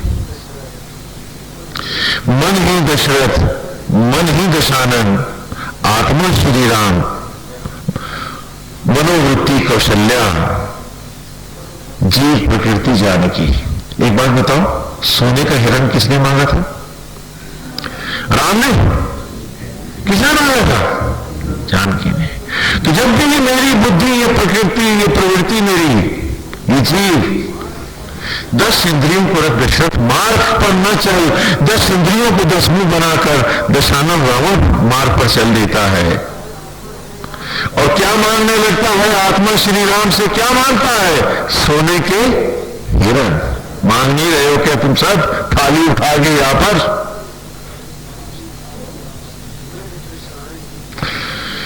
मृग तृष्णाएं ही तो स्वर्ण मृग है। अतृप्तियों के मृग के पीछे भागते जानकी की मनोवृत्ति और आत्मा से भी कहती है कि सोने का हिरण ला दे। किसने मांगा था? तो आत्मा श्री राम ने भी जब मांगा, से मांगती है ये बुद्धि ने जब आत्मा से मांगे ये सोने के हिरण, हाय ये और मिल जाए, हाय इतने गहने और हो जाए, हाय इतने कपड़े और बन जाए, ये चीज और हो जाए, भागने लगी है जानकी स्वर्ण मृगों के लिए और आत्मा से भी कह रही है कि तू भी जाओ उधर पकड़ के लाते हैं। तो आत्मा श्री राम भी जब चल दिए ढूंढने स्वर्ण मृग तो आत्मा के निकलते पीछे क्या रह गया? बोलो बोलो क्या रहा पीछे तुम्हारे? व्रत दे। न मांगते सोने के हिरण तुम, न जाते श्री राम ढूंढने स्वर्ण मृग और न ये पार्थिव होकर ये शरीर गिरा होता अपने ही आंगन में। क्या रोज देखते नहीं? क्या ये कहानी हम सब की नहीं है? भगवान तुम्हें लीला करके हमें दिखा रहे हैं, कह रहे जागो सुविधाओं को ही जीने वालों, सुविधा को लक्ष्य मानने वालों, आज तुमने तो पशु प्रेत और पिशाच को भी लज्जित कर दिया है। आज वो भी लज्जित है तुमसे, क्योंकि जब तुम्हारे अभीष्ट हो गए तो सबसे अधःपतित इस धरती पर सिर्फ मनुष्य हुआ। कि खटमल है, जोंक है, मच्छर है, ये दूसरों का खून पीते हैं, बड़े गंदे जानवर हैं, लेकिन इनमें भी विशेषता है कि जात बिरादरी का पीते हैं क्या? और तुम घर के नहीं छोड़ते हो, बाहर की तो भूल जाओ। और अब तो अपने को भी नहीं छोड़ते, ईर्ष्या द्वेष में अपनी उम्र और हाथ पैर खाया करते हो। तुम्हें बाहर से शैतान क्या चाहिए? ये चीज स्थिति हो रही है हमारी। क्यों? क्योंकि हमारे अभीष्ट खो गए हैं, हमारा वेद खो गया है, हमारे जीवन की राह खो गई है, हमारे लक्ष्य खो गए हैं, और हम सिर्फ सुविधाओं के लिए जिंदा हैं और इस धरती के सबसे निकृष्ट जीव बन गए हैं। और दम्भ है कि हम तो देव दुर्लभ योगी। अरे हाँ हो, लेकिन वो बन के तो दिखा। दाएं भी ढाई घर छोड़ती है, और लक्ष्य से रहित मनुष्य क्या अपना ही घर छोड़ता है? सगे भाई देखो कैसे लड़ रहे।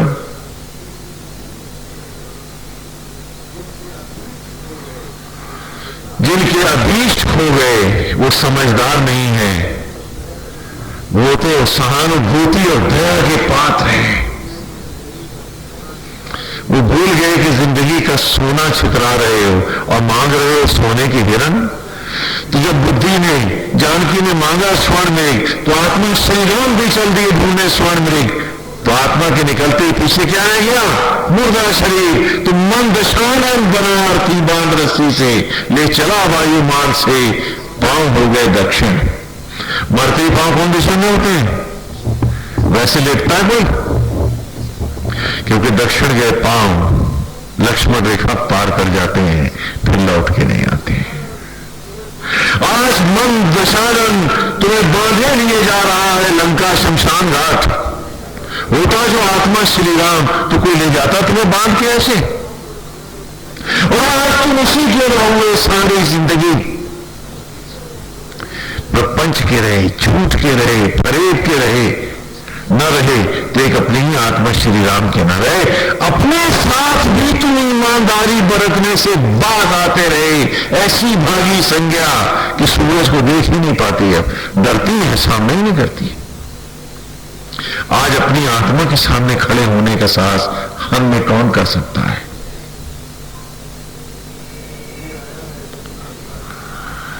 ले आया है शमशान घाट में और चिता की लकड़ियों पर भस्मी के अंबार में लौट गई ये धरती की बेटी, ये जानकी पुकारती राम को।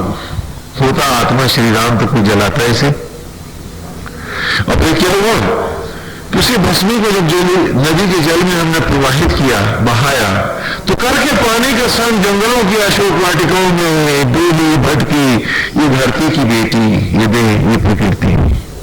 पुकारती आत्मा श्री राम को, तो हर पेड़ में प्रकट हुए मर्यादा पुरुषोत्तम श्री राम, जो परम ब्रह्म है अर्थात ओम है। ऋग्वेद की पहली दिशा में पढ़ाया था।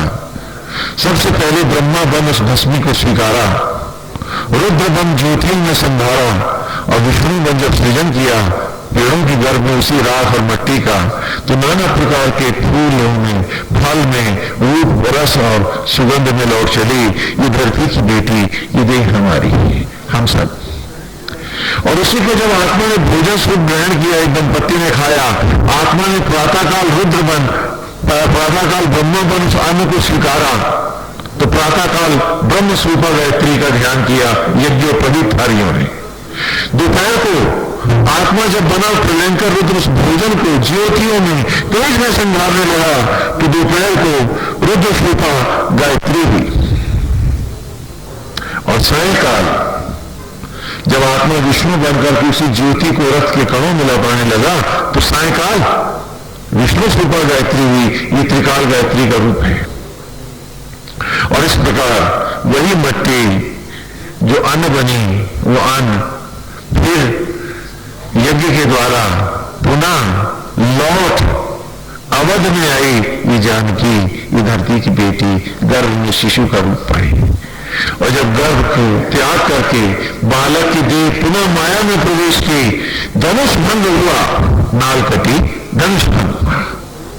आत्मा श्री राम ने पुनः तुम्हारे शरीर का वर्ण किया कि शायद इस बार ये बुद्धि, ये प्रकृति, ये धरती की बेटी 10 इंद्रियों को दशरथ मार्ग का अनुसरण करे, मुझसे आत्मा से अद्वैत करे, तो क्षीर सागर में शीश शयन करे, अन्यथा एक को धरती समाना होगा देखो, और दूसरे को सरयू। सरयू कहते हैं संस्कृत में, सरयू माने जानते हैं क्या होता है, नोट कर ले, सरयू माने वायु, सरयू माने, हाँ सरयू एक नदी का नाम है, लेकिन सरयू शब्द का अर्थ होता है वायु। तो देख, ये प्रकृति, ये जानकी धरती समाती है और आत्मा वायुमंडल में विलीन हो जाता है। कहानी किसकी है बोलो? और जब तक ये धरती में समाएगी नहीं ये देह हमारी, लव और कुशा में अनादि में लौटेगी कैसे, इससे लवकुश होंगे कैसे, और जब तक होंगे नहीं लवकुश, ये आवागमन चलेगा कैसे? बता, ये कहानी किसकी है? हम सबकी कथा है। इसलिए ऋचाओं में भी यही आया है, अश्विना पुरुदंससा,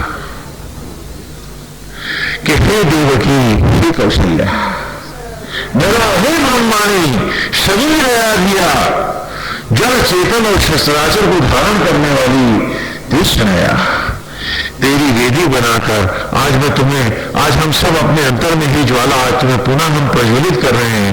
आप तो हमें क्षण क्षण जीवन दे ही रही हो, लेकिन आज हम दर्श यज्ञ के लिए भी आप ही का अपने अंतर में आवाहन कर रहे हैं। क्यों? क्योंकि हमें द्विजा का दूसरे जन्म में जाना है, द्विजन्मना, द्विज होकर दिखाना है। द्विज का अर्थ होता है द्विजन्मना जायते इति द्विजा, तो द्विजाता और द्विजा कोई ज्यादा दूर नहीं है, एक प्रकार से पर्यायवाची है। किस मनुष्य के रूप में तो हमने जन्म ले लिया, अब इसी की देह में अपने आप को यज्ञ करके ब्रह्मांड से ज्योति बन करके प्रकट होऊंगा। इसी के लिए मैंने ये जन्म धारण किया था कि द्विज होकर दिखाऊंगा, मनुष्य से भी देवता बन के दिखाऊंगा। और खाली 3 तागे डाल दिए और आपने कहा कि आप सुपीरियर स्पेसी हो गए, बाकी इंफीरियर स्पेसी हो गए, पता नहीं कैसे हो गए, मुझे मालूम नहीं। ये कोई मैजिक कार्ड्स होती होंगे, इसमें कोई जादू मंत्र होता होगा। गुरुकुल में हमने यज्ञों पर भी इसलिए पहनाए थे कि संकल्प लो कि हम इस जीवन के अध्यक्ष को धारण करेंगे, हम इस मनुष्य योनि को लज्जित नहीं करेंगे, हम उस कृपालु दयालु उस पिता परमेश्वर को, जो आज बन के निष्काम सेवक मेरी जूठन को रथ में बदल रहा है, बन के शबरी का राम मुझे शबरी का प्यार दे रहा है, मेरे जूठे अन्न को आत्मा होकर रथ में बदल रहा है। अरे उस प्रभु को हम लज्जित नहीं होने देंगे, उसने हमें उभारा है, हम उस अधीश को पाकर दिखाएंगे, हम दिखा देंगे कि नारायण हम आपके अच्छे बेटे हैं, हम आपका अनुसरण कर रहे हैं, हम भटके हुए नहीं हैं, प्रभु हम आपके बेटे हैं, वही बन के दिखाएंगे। और हम बने तो दशानन रावण, और गाली भी रावण को, और हर क्षण हम रावण ही बन करके जिए, सोए भी तो सपनों में भी हम वही थे, हाय कुछ और मिल जाए, हाय कुछ और पा लें। 10 इंद्रियां 10 मुंह बनी, हर मोर सबको लूटता, हर ऋषि का रक्त बटोरता, ये मन रावण हो गया है मेरा। यही तो अवस्था है। तो कहा आज घुस गया कि हे नारायणी, आज मेरे अंतर की वेदी में मां आवाहन है, प्रज्वलित हो जाओ, इस वेदी में प्रतिष्ठित हो, वनकम मां, आज मैं तुम्हारे, आज हम सब आपकी विनती कर रहे हैं, गिरा और स्तुति कर रहे हैं। क्यों? क्योंकि परमेश्वर को भी जब लीला के लिए आना पड़ता है, नारायण को भी जब इस धरती पर हमें पढ़ाने के लिए आना पड़ता है, तो तू ही बनती है अश्विना अर्थात देवकी, पुरुदंससा अर्थात कौशल्या। अगर तू न बने तो प्रभु की लीला फर धारण कैसे करेगी? तो ये सचराचर जननी, देवताओं को, यहां तक कि परमेश्वर को भी रूप देने वाली हे माया, महामाया, हे जगत जननी, हे ज्वाला, आज मेरे अंतर में आवाहन तुम्हारा है। मैंने तेरी ओर चल दिया, मुझे अंगीकार करो, ग्रहण करो। आज विनती है तुम्हारी, प्रार्थना है तुम्हारी। तुम न होते तो परमेश्वर की लीला अवतार भी ना होते। मेरे अंतर में तुम हर क्षण जलती रही और मैं था बाहर बाहर दिए जलाता और तुझे पुकारता रहा कि कस्तूरी कुंडली बसे और मृग ढूंढे बन माए। मेरे अंतर में तू हर क्षण मुझे सांस धड़कन देती रही, मेरे तन की तू ऊष्मा रही। सचराचर को तूने प्रकट किया और तू आज भी कुंवारी रही, क्योंकि तेरे बाद कोई दूसरा जब हुआ ही नहीं तो सबको बना करके भी तो तू कुंवारी ही रही, क्योंकि अकेली है, इकलौती है, अनूठी है। और जब तू ही तू है तो तेरे से हट के और कौन सी ज्वाला लाऊं अपने को यज्ञ करने के लिए।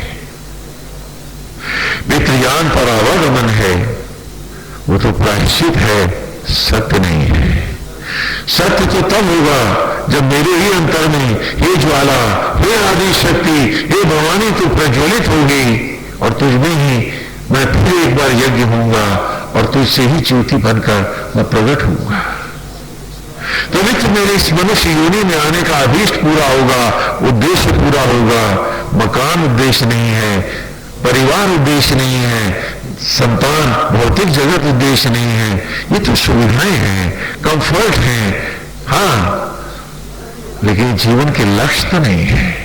अगर ये लक्ष्य होते, अगर तूने ऐसे लक्ष्य बनाना होता तो मुझे बेटे का बाप बनाने से पहले बेटा बनाना सिखाया होता। तूने जब इसे लक्ष्य माना ही नहीं, इसीलिए तो ये ज्ञान नहीं दिया। स्वयं बना रही है तो वो तेरा अभीष्ट हो सकता है, बेटा मेरा अभीष्ट कैसे हो जाएगा। मैं मानता हूं मेरा अभीष्ट है जब मैं खुद इसे बना रहा होता। अभीष्ट तेरे थे और विषयांत होकर भटक मैं रहा था और खो बैठा अभीष्ट अपने। आज तक एक तन का रूह बना न सका और मेरा घर, मेरा परिवार, मेरी जात, ऊंची जात, नीची जात, अजाने क्या क्या नाटक करता फिर। कहां कहां बहता फिरा मैं। तो हे आदि ज्वाला, हे आदि शक्ति, हे भवानी, आज आवाहन है तुम्हारा। अश्विना पूर्वदंससा नरा शरीरया धिया तीक्ष्णया वनतम गिरा। कि हे सरस्वती, हे वाणी, हे ज्ञान की देवी, मुझको मेरे ही ज्ञान से वर्ण करने वाली, सचराचर का ज्ञान परमेश्वर ने रखा है मुझ में, लेकिन जब तक तेरी दया नहीं होगी मैं अपने ही भीतर कहां बैठ पाऊंगा, मैं अपने से योग कहां कर पाऊंगा, मैं स्वयं को जान कहां पाऊंगा। आज हे आदि ज्वाला प्रज्वलित है मुझ में, तो आज प्रलय हो जा तू मुझ में। आज आवाहन है हे मां तुम्हारा, आज प्रज्वलित हो जाओ। आज आप दुर्गा सप्तशती के पाठ तो करते हैं, दिए भी जलाते हैं, लेकिन क्या कभी आप जानते हैं कि आप उसी ज्वाला को पुकार रहे हैं जो आपके अंतर में प्रज्वलित है? कभी सोचा आपने कि बाहर के सारे यज्ञ और हवन इस सत्य को आपके अपने अंतर को पढ़ाने के लिए थे, आपको आपका सत्य दिखाने के लिए थे। हम बाहर करा रहे थे, हाँ? आपने देखा प्राइमरी क्लास में लड़कों को पढ़ाते हैं, कबूतर से कहा, खरबूजे से कहा, गोभी से कहा, तो एक बात रही, कबूतर, खरबूजा, गोभी पढ़ाते हैं, एक काखागा पढ़ाते हैं। तो इसी प्रकार बाहर जो कुछ करा रहा हूं उनके माध्यम से आपको भीतर के ही तो काखागा वहां भी पढ़ा रहा था, दुर्गा सप्तशती में भी। लेकिन आश्चर्य है कि सूडो भक्ति, यानी कौन सी भक्ति मैं नहीं जानता,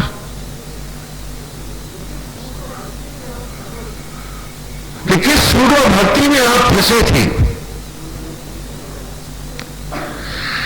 इसके उद्देश्य ही खो बैठे। नवरात्र के दिन क्या है? हम नवरात्र क्यों मनाते हैं?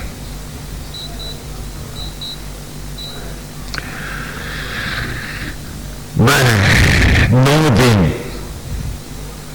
आत्मज्वाला दुर्गा में एक एक मन दशानन की 9 इंद्रियों को जलाता हूं व्रत पूजा के साथ कि आज इस इंद्रिय के हर विषय को जलाया और इसे आत्मज्ञान प्रयोग करूंगा। अब ये सिर्फ नारायणी होगी, वासना नहीं बनेगी। तो इस प्रकार 9 दिन नवरात्र के हम 9 इंद्रियों के 9 विषयों को जलाते हैं और 10वें दिन क्या मनाते हैं? विजया दशमी, दशहरा। किस मन दशानन की 10 इंद्रियों की अतृप्तियों का हमने हरण कर दिया, इन सबको नष्ट कर दिया। विजया दशहरा, मैंने आज इन 10 इंद्रियों को जीत लिया है और मैं अंतर्मुखी हो गया हूं। अब मन दशानन नहीं रहा है, अब तो दशरथ है। और जब मन दशरथ है तो तन क्या हुआ? दशरथ जी कहां राज्य करते मालूम आपको? बताइए कहां राज्य करते? अवध में। अवध में कहां राज्य करते? अच्छा, अवध का अर्थ जानते? जिसका कोई वध न कर सके उसे क्या कहते हैं? अवध। तो जब मन दशरथ होता है, आपको शायद मालूम नहीं, आपका ये शरीर अवध हो जाता है। इसका यमराज भी फिर वध नहीं कर पाता, मार्कंडेय पुराण की कथा की तरह। इसका वध यमराज तब तक नहीं कर पाता जब तक आप उसके सहयोगी नहीं बन जाते हैं। 10 इंद्रियों को 10 मुंह बनाकर आप रावण नहीं बन जाते हैं।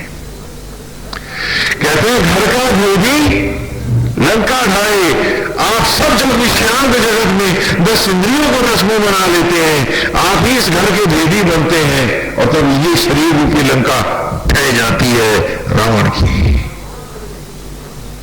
तो इसलिए नवरात्र में हम इस मन दशानन की 9 इंद्रियों को अर्थात इनकी 9 अतृप्तियों को जलाते हैं और 10वें दिन हम मनाते हैं क्या? विजया दशमी, दशहरा के मन दशानन को आज हमने जीत लिया, पराजित कर दिया है।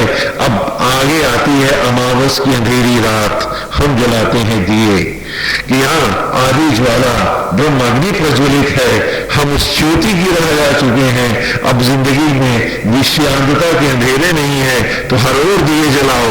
आज सब राम ही राम है, सब ज्योति ही ज्योति है। और देखिए कि उन त्योहार के दिनों में आप जुए खेलते हैं और गंदे काम करते हैं, शराबें पीते हैं। आज आप उन त्योहारों को भी कलंकित करते हैं। क्यों? क्योंकि अभीष्ट नहीं है, पर्पस नहीं है, खेल कर रहे हैं। जो अपने साथ भी ईमानदार नहीं है वो त्योहारों के साथ कैसे ईमानदार हो जाते हैं? यही तो बात है कि जो पवित्र संकल्प के दिन है, जो हमारे तीज त्योहार हैं, आज हम उनको भी अपमानित करते हैं।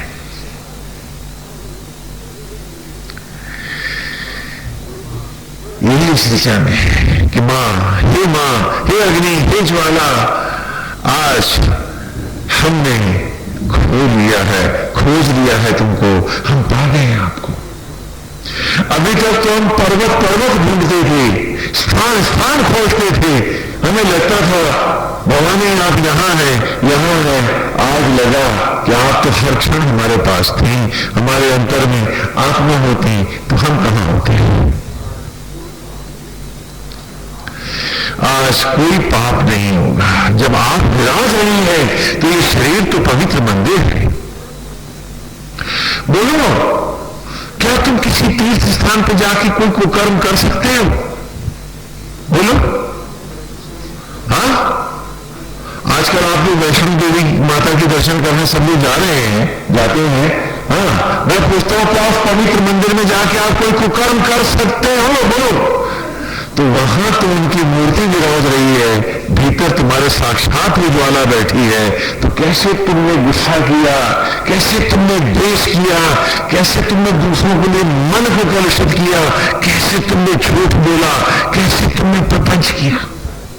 इस मंदिर को जहां स्वयं मां विराजती थी, इस मंदिर को तुमने कुकर्म का अड्डा बनाया, महना किया। अब फेरते हो माला, करते हो व्रत,